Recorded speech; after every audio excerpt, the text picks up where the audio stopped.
স্বাধীন চিন্তা চেতনা থেকে যে বিষয়গুলি আসে, যে চাওয়া পাওয়াগুলি আসে। মুসলিম জননেতা মাওলানা ভাসানীর রাজনৈতিক আদর্শে অনুপ্রাণিত হয়ে বিভিন্ন সংগঠন থেকে ভাসানী অনুসারী পরিষদে যোগদানকারী নতুন সহযোদ্ধাদের সংবর্ধনা জানানো হয়েছে।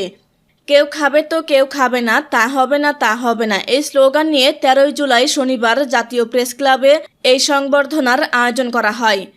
সংবর্ধনা ও আলোচনা সভায় সভাপতিত্ব করেন পরিষদের আহ্বায়ক শেখ রফিকুল ইসলাম বাবুল এবং সঞ্চালনা করেন সদস্য সচিব আবু ইউসুফ সেলিম।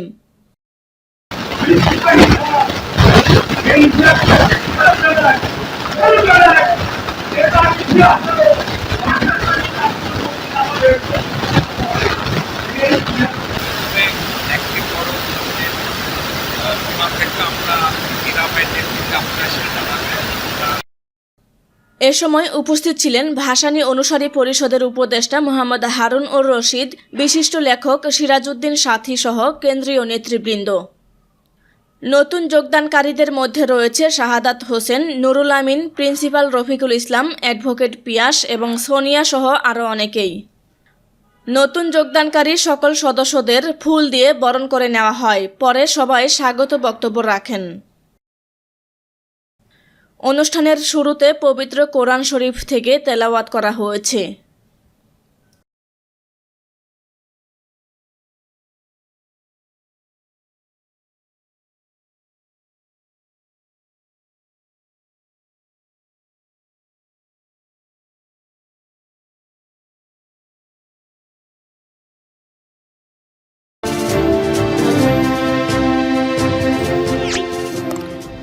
সাবস্ক্রাইব করুন এবং বেল বাটনে ক্লিক করুন।